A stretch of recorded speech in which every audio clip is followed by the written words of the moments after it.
Bonjour à toutes et à tous. Alors aujourd'hui, c'est le grand jour. Je vais enfin vous révéler ce que je vais vous offrir qui va vous être pratique, qui va vous être très très pratique pour la post-production. J'ai été regarder les commentaires en dessous de la vidéo de l'heure bleue sur ce que vous m'aviez dit en commentaire. Et bon, j'ai une mauvaise nouvelle, mais en même temps, j'ai une très bonne nouvelle à vous annoncer juste après. Donc ne vous inquiétez pas pour la mauvaise nouvelle, c'est juste un petit truc. C'est qu'en fait, il y a personne qui a trouvé le truc que j'allais vous offrir aujourd'hui. Rassurez-vous, je vais post-traiter des photos de l'un d'entre vous, d'accord, mais je vais vous expliquer comment ça va se passer. Parce que aujourd'hui, je vais vous donner en fait le fil conducteur de ce qui va se passer. En fait, ce que je vais vous offrir, bon, asseyez-vous bien, parce que là, bon, on va parler quand même un petit moment. Je vais vous expliquer ce qui va se passer bientôt sur la chaîne, parce que bien évidemment, ça va impacter aussi la chaîne. Je vais vous offrir quelque chose qui va vous être utile en post-production. Moi, j'ai pris la décision, tout simplement, je vais vous montrer cela ici, de vous faire une formation sur la post-production traditionnelle et créative. Mais essentiellement basée sur la post-production traditionnelle et créative. Et ça ici, c'est le cadeau d'aujourd'hui, d'accord? Vous allez me dire, il y a une drôle de tête le cadeau, hein. Mais attention, c'est pas n'importe quoi, c'est la phase d'introduction de la formation, d'accord? Elle sera valable, elle sera en accès libre directement sur la chaîne YouTube. J'ai pris cette décision-là parce que, en fait, en ces temps difficiles, je m'étais dit que je pourrais peut-être mettre une petite pierre à l'édifice et faire quelque chose pour vous, la communauté. Et je me suis dit que ce serait pas idiot. J'avais déjà commencé à faire la formation paysage, d'accord, avec l'introduction sur les réglages, avant de partir, etc. Et là, je m'étais dit que je vais vraiment axer quelque chose sur la post-production traditionnelle et créative. Et vous allez voir que ce schéma a un sens sur ce qu'on va faire. Parce qu'on me demande souvent, est-ce qu'il y a vraiment de techniques pour appliquer une post-production créative? Est-ce qu'il y a des automatismes à prendre? Effectivement, il y en a à prendre. Je vais me remettre quand même un petit peu plus en grand ici, voilà. Il y a des automatismes à prendre. Bon, cette fiche-là, bien sûr, sera classée avec les autres fiches que je vous ai aussi données pour la photographie de paysage, bien sûr. Et là, ici, j'ai essayé de regrouper tout ce qui pourrait être possible pour faire une post-production. Regrouper un petit peu tous les leviers qui pourraient vous aider, d'accord? Sur cette fiche, je l'ai vraiment optimisée, vous allez voir, bon c'est en rotation, hein. Vous allez la prendre en rotation, vous allez pouvoir la prendre dans tous les sens. C'est pour ça qu'à la lire comme ça, vous n'allez pas comprendre grand chose, et je dois vous donner les explications aujourd'hui pour vous en servir. Voilà. Alors ça c'est l'introduction bien sûr, je vous explique pourquoi j'ai fait cette fiche, pourquoi je fais ce truc introductif, parce qu'en fait ce qui va se passer c'est que maintenant la formation de post-production va se faire sur les différents logiciels de post-production. Je vais essayer, parce que là j'ai tout sur mon écran, pour un petit peu garder l'idée principale, je vais essayer de mettre en place cette formation sur tous les logiciels de post-production que je traite sur la chaîne. Ça pourra combler l'ensemble de ma communauté YouTube, vous qui me regardez à chaque fois. Dans la communauté YouTube, j'ai de l'audience qui sont sur DxO Lab, qui sont sur Capture One, qui sont sur Luminar AI, qui sont sur Luminar 4, qui sont sur beaucoup de logiciels, hein. Bon, je pensais notamment aussi à One Photoro 2021, Lightroom, Photoshop, Affinity Photo.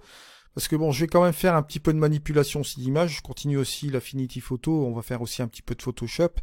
Et on va aussi revoir aussi certaines choses aussi. Vous allez voir, il y aura des thèmes. Il y aura des thèmes. Bon, je vais baser la post-production de manière aussi créative. Bon, on va prendre les deux aspects traditionnels et créatifs. Parce que avant de passer le saut dans le créatif, il faut bien sûr post-traiter sa photo de manière traditionnelle. Et après, forcément, on franchit le pas. Alors, bien sûr, il y a une chose que je vais vous mettre ici en haut à droite, donc vous irez cliquer sur le lien en haut à droite. Vous avez un appui pédagogique qui s'appelle Apprendre la photo de paysage, où vous allez avoir, bon, bien sûr, des contenus, les réglages, comme je l'ai dit tout à l'heure, avant de partir, la composition à l'ultra grand angle, la synthèse RVB, la luminosité, je regarde encore toutes ces choses-là, la théorie des couleurs, les masques de luminosité, bien sûr, et vous aurez aussi dans cette playlist des cas pratiques, des choses que nous avions vues déjà auparavant, je les ai regroupées, en sachant que toutes ces vidéos-là seront vraiment essentielles pour donner déjà un premier coup de pouce. Maintenant, les prochaines vidéos qui vont être orientées, vous allez voir sur la chaîne, ça va être toujours du développement, de la technique aussi également, on va voir un petit peu les différents outils, etc. J'ai un petit peu tout cela en tête, bien sûr, vous imaginez bien. des packs et du contenu gratuit, ça forcément, comme j'ai vu que ça vous a vraiment plu cette semaine, je vais bien sûr continuer à vous en mettre sur la chaîne. Ce ne sera pas la même fréquence tous les jours. Une fois, je verrai bien, peut-être que je ferai des montées un petit peu plus de contenu sur certaines semaines, selon le, comment dire ça, selon la disponibilité et selon aussi les demandes, bien sûr. Et ce qu'on va faire aussi, c'est que là, ce sera toujours basé sur la photographie de paysage, bien sûr. Et là, maintenant, je vais vous parler un peu de vous.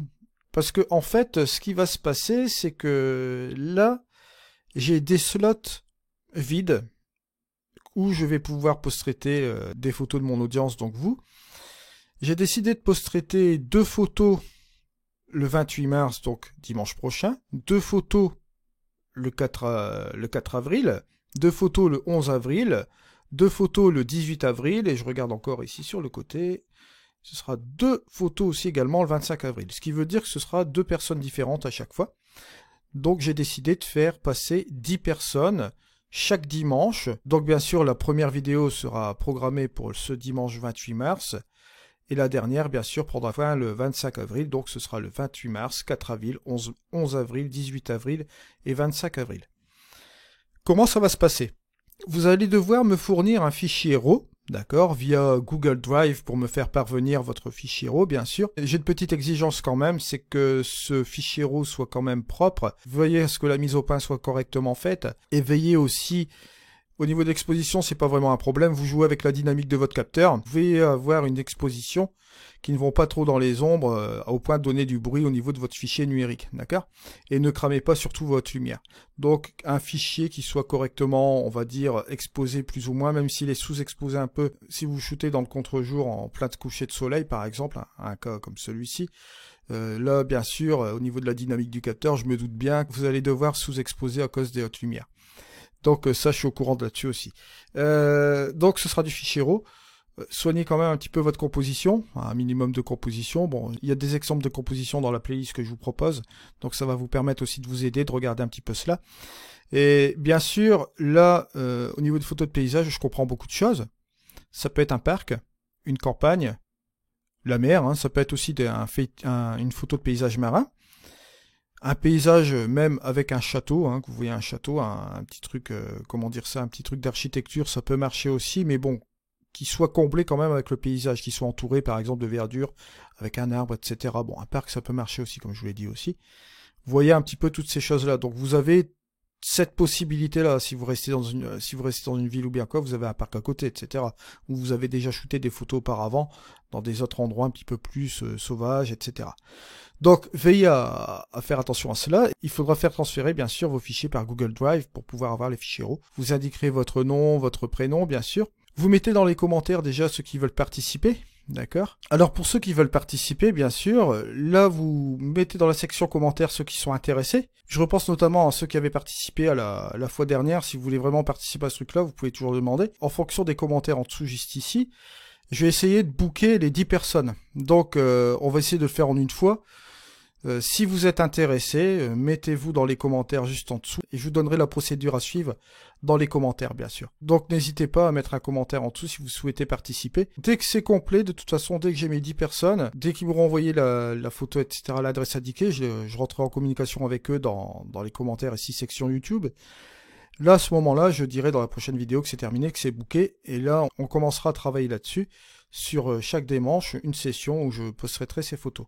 Voilà, mais là sans plus attendre, on va aller sur la fiche et on va aller directement juste ici, voilà, je vais reprendre cette fiche là et je vais vous la présenter parce que c'est vrai que vous avez besoin d'un minimum d'explications pour comprendre comment cela marche. Alors ici, on va prendre ces sections là, j'ai déjà fait un truc pour un pense-bête tout simplement. On a la phase d'entrée, c'est le processus créatif, et ici on a la phase de sortie, c'est la netteté pour web et impression. Ça, la phase de sortie, là, on n'en parle pas pour le moment, on est toujours en phase d'entrée dans le processus créatif. Je vous ai mis ici 4 points qui partent de ici, là, là et là. J'ai utilisé les couleurs rouge, vert et bleu parce qu'on va travailler en synthèse additive RVB pour faire notre post-production. Je ne parle pas du processus d'impression qui est complètement différent parce qu'on sera en profil d'impression, donc c'est une synthèse différente, d'accord? C'est une soustractive, mais là on va utiliser l'additive, d'accord? Donc pour rappel, ce sera la RVB rouge, vert et bleu. J'ai mis ces 3 couleurs là pour que ce soit un petit rappel justement dans la fiche.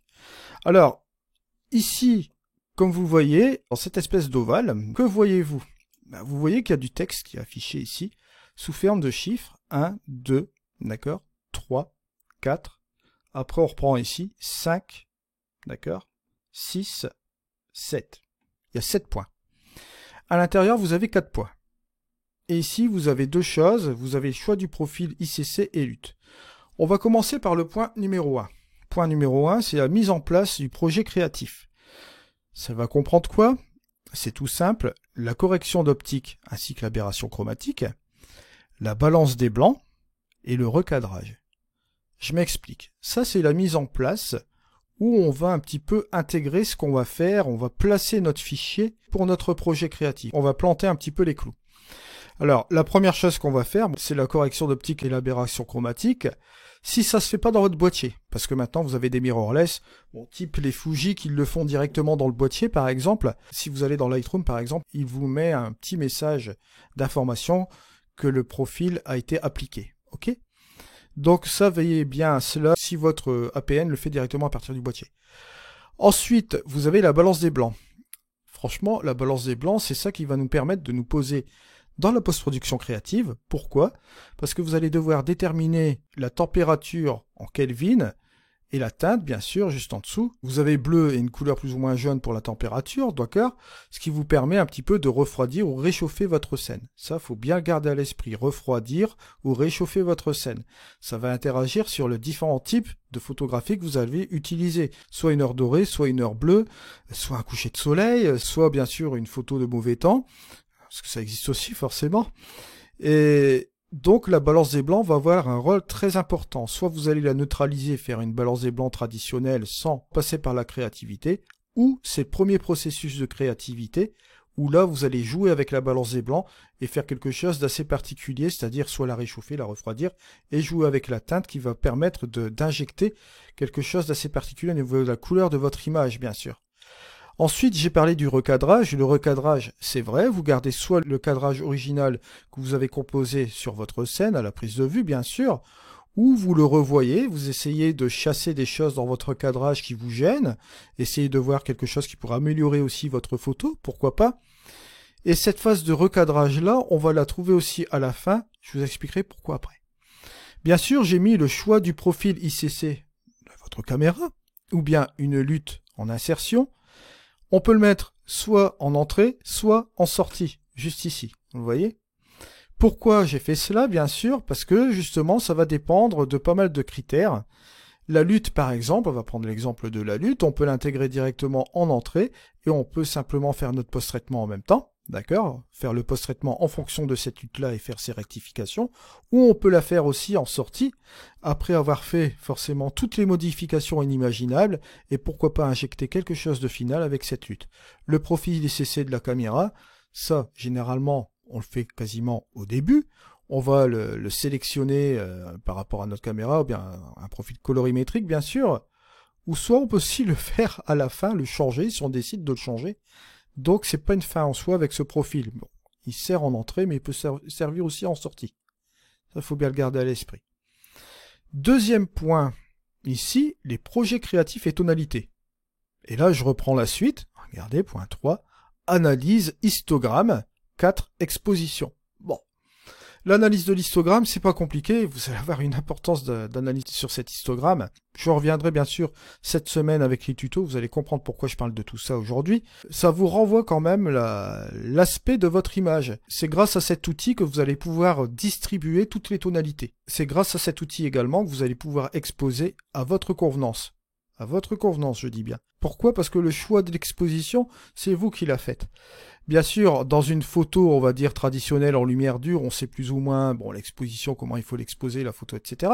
Mais quand vous allez rentrer dans une heure dorée, vous allez vouloir injecter une créativité dans votre photo, et forcément, c'est pas parce que vous avez baissé les curseurs un petit peu d'exposition, que vous avez donné un petit peu un côté un peu sombre dans votre image, que ça va être faussé au niveau de l'exposition. Ça, c'est une volonté artistique. Si vous voulez aussi, à contrario, surexposer et utiliser le high key, qui peut être aussi probable aussi dans une photo de paysage, si c'est une intention volontaire, c'est pas une erreur d'exposition non plus. Vous voyez un petit peu la chose, on n'est pas dans le documentaire, On est dans le créatif. Dans le documentaire, dans une photo de lumière dure par exemple, ou bien photo de mauvais temps, vous allez choisir une exposition plus ou moins traditionnelle, bien que la photo de mauvais temps peut partir vraiment dans le créatif, et vous serez surpris aussi qu'avec une photo en plein jour, en jouant sur la composition, même si vous avez beaucoup de contraste, eh oui, même si vous avez beaucoup de contraste, vous pouvez quand même faire quelque chose. Même s'il faut titiller un petit peu la dynamique, s'il n'y a pas beaucoup d'espace dans votre histogramme, il est possible de faire des choses, et ça on verra bien sûr plusieurs exemples prochainement. Alors ensuite, on va passer dans ce point numéro 3. Vous voyez, j'ai mis ces deux triangles ici, puisque c'est deux principes qui sont très très essentiels dans la post-production créative. C'est très très essentiel, et surtout celle-ci, celle à gauche, je l'ai mis justement dans ce triangle rouge. J'ai mis la phase essentielle. Pourquoi? Parce que là, on va parler des contrastes et de la saturation. Contraste et de la saturation des couleurs. Vous voyez, on repart ici, sur le point 5, d'accord? Les contrastes et la saturation. Les contrastes, c'est ce qui va vous permettre de donner la gouache dans votre image, d'accord? Dans les deux sens. Soit vous allez vouloir contraster volontairement votre photo, ou soit vous allez vouloir l'effet contraire. Si vous allez choisir l'effet contraire, bien sûr, vous allez décontraster volontairement, vous allez un peu aplatir ce qu'on dit l'image, la resserrer, plus vers les tons moyens. Si vous mettez plus de contraste, c'est-à-dire les tonalités claires, les tonalités sombres, plus sombres, ce qui va se passer, c'est que votre histogramme va s'étirer sur les bords, forcément, et au niveau de votre image, vous allez avoir une gouache, mais vraiment terrible. Encore une fois, ça peut être donné volontairement, ça dépend ce que vous voulez donner aussi sur votre image. Si vous avez la place de le faire dans votre histogramme et voir un petit peu ce que ça donne, ça peut aussi être utile sur certaines images. Je pense notamment au noir et blanc, où on peut se donner à cœur joie avec le contraste aussi, où on peut jouer aussi au sens inverse et donner un aspect rêve, bref, vous verrez un peu plus tard. Le contraste qui a un impact aussi sur la couleur aussi également, sur certains points. Bon, je parle pas de la courbe Luma dans Capture One, pour ceux qui connaissent un petit peu la chose, la courbe Luma qui permet de jouer sur les contrastes sans affecter la couleur, en impactant simplement la luminosité. Mais si vous employez une courbe RVB traditionnelle, courbe des tonalités avec les trois couleurs bien sûr, là vous allez impacter bien sûr légèrement sur la couleur quand vous jouez sur les contrastes bien sûr. Et la saturation des couleurs, on va parler notamment du HSL, TSL, teinte saturation luminance, où vous allez pouvoir jouer beaucoup sur l'ambiance. C'est une phase essentielle parce que c'est pour moi, ce qui est primordial là-dedans. Si vous loupez cette phase 3 là, jetez votre photo. Parce qu'en fait, c'est ça qui va déterminer la réussite de votre photo ou pas. Tout simplement. Une fois qu'on a terminé cela, bien sûr, on va aller dans le point numéro 4. Et le point numéro 4, c'est quoi? C'est les effets créatifs et les finitions. Vous êtes assez étonné, puisque là, on parle d'effets créatifs sur le point numéro 4, c'est-à-dire le dernier point. Ah ouais, pourquoi? Parce qu'en fait, une fois qu'on aura fait toutes ces phases-là, on va passer sur ce point-là. Et qu'est-ce qu'on va faire dans ce point-là? C'est tout simple. Une infiltration d'effets créatifs, ça va être quoi? Dans les curseurs de luminaire, par exemple, je pense à l'éclat. Je pense à l'effet Orton dans certains autres logiciels. Je pense à l'introduction d'une lutte ici. J'ai mis aussi en petit astérix, mais là, bon, ça peut rentrer dans le processus aussi créatif aussi là. Je pense aussi à pas mal de choses, comme je vous ai parlé tout à l'heure de le high key, le low key, tous ces trucs-là. Ça peut être implémenté dans ces trucs créatifs. Dans le cadre de Luminary, l'implémentation d'une brume, toutes ces choses-là. On peut le faire aussi dans d'autres logiciels. Je pense notamment au N1 Photoro 2021, l'implémentation d'une texture. Toujours sur Luminary aussi également. Une petite modification aussi dans Affinity Photo, Photoshop, etc. Il y a des aspects créatifs qu'on peut appliquer dans tous ces logiciels. En point numéro 7, bien sûr, j'ai mis le nettoyage de la photo, tâche de capteur, etc. Nettoyage de la photo, enlever les personnes indésirables, les objets aussi qui ne sont pas utiles, bien sûr. Et là, vous voyez aussi encore l'aspect revoir le cadrage. Pourquoi j'ai mis revoir le cadrage? Parce qu'il se peut. Si vous n'avez pas touché au recadrage sur le point de départ, vous allez le faire à la fin, d'accord? Et si vous l'avez retouché au départ, il se peut aussi que vous pouvez revenir sur le cadrage parce qu'il y a quelque chose qui ne va pas.